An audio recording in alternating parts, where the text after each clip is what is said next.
Corporates की अगर आप हिस्ट्री देखें तो कोई बहुत पुरानी हिस्ट्री है नहीं। कॉर्पोरेट्स में अगर पहला इनकॉर्पोरेशन अगर आप देखेंगे तो that was Dutch east India company, जो 1601 या 1602 में बनी थी, जो शेयर होल्डिंग के बेसिस पे थी, जिसमें शेयर्स खरीदे बेचे जा सकते थे। कॉर्पोरेट वर्ल्ड बेसिकली इसी पे काम कर रहा है। अब शेयर में इन्होंने फाइनेंशियल ऑर्गेनाइजेशंस वगैरह भी डाल रखे, फाइनेंशियल इंस्टीट्यूशंस, जैसे आप सुनते होंगे शेयर मार्केट में FII, डोमेस्टिक इंस्टीट्यूशंस, ये सब चीज़ें इन्होंने डाल रखी हैं। अब बेसिकली जैसे ये कॉर्पोरेशन बना डच ईस्ट इंडिया कंपनी, और पहली बार उनको बहुत सारा प्रॉफिट हुआ, उसके बाद में धीरे धीरे जो उस कंपनी को जिन लोगों ने शुरू किया था, वो थोड़े से परिवार थे, उन लोगों को ये लगा कि यार ये तो बड़ा अच्छा तरीका है, इन चीज़ों को कंट्रोल किया जाए। उसके बाद ये लिखित रिकॉर्ड्स बनना या विज्ञान की खोजें उसके बाद तकरीबन पब्लिश होने लगी, और ये ज्ञान को ये बताया जाने लगा कि फलाने के ऊपर सेब गिरा, जबकि सेब का पेड़ इतना बड़ा होता है नहीं किसी पे सेब गिर सके।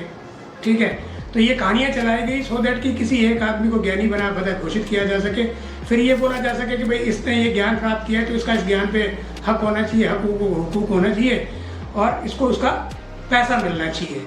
अब बेसिकली धीरे धीरे वो एक आदमी दो आदमी को करते करते ये सारा का सारा जो रिसर्च वगैरह है ये बड़े लोगों के हाथ में चली गई, जिनके पास बड़ा पैसा था, बड़ी लैब्स थी, जिसमें बहुत सारी लैब्स हैं, बैल है, फिलिप्स है, बहुत सारी लैब्स हैं, आप बहुत सारे यू कैन नेम अलॉट। इस तरह फार्मेसी में भी बहुत सारी लैब्स हैं जो ये काम कर रहे हैं, या बायोमेडिकल में बहुत सारी लैब्स हैं। हर फील्ड में तकरीबन आप देख लोगे कि ऐसी कंपनी जो काम कर रही है जो प्योरली रिसर्च बेस्ड है। तो वो सारा का सारा इन्होंने क्या कर दिया कि ज्ञान को कुछ हाथों में सीमित कर दिया। अब उसमें कोई एक आधा आदमी कोई आवाज़ उठाता है कि भाई ये ऐसा नहीं, मुझे ऐसा लग रहा है, ऐसा होना चाहिए, तो ये उसको बोगी कर देते हैं कि आपका भाई कौन से जर्नल में पब्लिश हुआ है, आपका कौन से में पब्लिश हुआ है, कितने साइंटिस्ट उसको रेटिफाई कर रहे हैं, ये कर रहे हैं, वो कर रहे हैं। इन्होंने बोल दिया कि जो हमने लिख दिया, जो हमने कर दिया, जिसको हम रेटिफाई कर रहे हैं, सिर्फ वही ज्ञान है, बाकी चीज़ें ज्ञान नहीं है। तो इस तरीके से इन लोगों ने खुली लूट मचा रखी है, जो आपको दिख भी रही है। जैसे वैक्सीन के नाम पे चल रही है, सारी दुनिया को वैक्सीनेट कर रहे हैं। अब इससे क्या होगा, हासिल क्या होगा, क्या नुकसान होगा, इस पर किसी तरह की कोई रिसर्च नहीं हो रही है कि भाई वैक्सीनेशन से के इम्पैक्ट क्या है, नेगेटिव इम्पैक्ट्स क्या है। और तो इस पर अभी बहुत सारी बातें हुई हैं, कोर्स वगैरह में केसेस भी चल रहे हैं। इसी तरह से अगर आप देखेंगे कि इसी पेटेंट के मामले में अगर आप देखेंगे कि जैसे फ़ोन वगैरह था, पहले बहुत महंगे थे, धीरे धीरे बहुत सस्ते हो गए।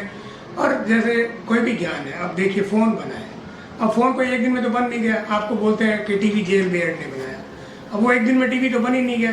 किसी ने पहले वो CRT ट्यूब बनाई होगी, किसी ने कुछ और बनाया होगा, किसी ने कलर कॉम्बिनेशन बनाए होंगे, किसी ने कुछ बनाया होगा। तो ये ग्रेजुअल प्रोसेस होता है। बट ये इस तरह बोला गया जेल बेयर्ड ने बनाया ताकि वो ग्रेजुअल प्रोसेस को रोक दिया जाए। अब किसी साइंटिस्ट से पूछो या किसी रिसर्च लैब से पूछो कि भाई आग किसने बनाई, वो is the first to create the fire, वो is the first to like make the tyre. तो ये लोग नहीं बता सकते कि भाई किसने ये चीज़ें करी, या किसने पहली बार ऊँट को डोमेस्टिकेट किया, या किसने पहली बार घोड़े को डोमेस्टिकेट किया, या भैंस को डोमेस्टिकेट किया। तो दे कांट से दैट। तो ये अगर आप इसको तरीके से अगर आप देखोगे तो ये पेटेंट वगैरह सब कुछ हैं, ये आम आदमी से ज्ञान को छीन लेने और उसका कुछ चंद लोगों के लिए को बेनिफिट के लिए आप उसका इस्तेमाल करने के लिए किया गया था। जैसे पुराने अगर आप रिकॉर्ड्स देखो तो ह्यूमन टू ह्यूमन का जो प्रॉपर्टी का वेरिएशन इतना ज़्यादा नहीं था। रिसेंटली वो वेरिएशन बहुत ज़्यादा बढ़ गया है। कुछ लोग हैं वो सिर्फ शेयर मार्केट के बेसिस पे ही दुनिया के सबसे रिचेस्ट कहला रहे हैं।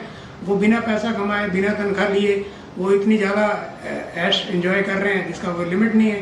तो ये चीज़ें हमें सोचने की ज़रूरत है। इन चीज़ों के खिलाफ जो ये पेटेंट पे IPR बनाए थे, इनके खिलाफ आवाज़ बुलंद करने की ज़रूरत है भाई, कि इंसान के भले के लिए ये चीज़ें होनी चाहिए। जिस तरह से साइंस को आपने पहली बार लोगों में पुश किया था कि हम समाज के भले के लिए, इंसान के भले के लिए सब कुछ कर रहे हैं, तो यू डू दैट वे।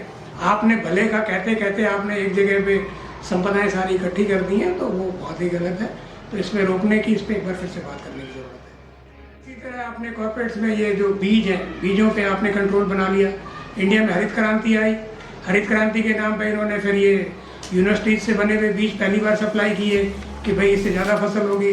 उसके बाद धीरे धीरे ऐसे इस तरह की, जैसे कि मतीरे में बीज नहीं होने चाहिए, इस तरह के बीज लेके आए। अब GMO वाले बीज हैं, उसके बारे में सब जानते हैं कि भाई एक बार वो बीज उगा दोगे तो दूसरी बार वो फसल देगा नहीं। अब इस सिर्फ बीज खरीदने में किसान का इतना ज़्यादा इन्वेस्टमेंट हो रहा है कि जिसकी कोई लिमिट नहीं है। फिर इस बीज में ये खुद ही ये लोग वो बीमारियाँ डाल देते हैं नई नई, तो इनका फिर ये पेस्टिसाइड बिक रहा है, इंसेक्टिसाइड बिक रहा है, और चीज़ें बिक रही हैं। तो आप देखिए कि ये पेटेंट के नाम पे इन लोगों ने ऐसी चीज़ें शुरू कर दी हैं जिससे कि जनता को लूटा जाए।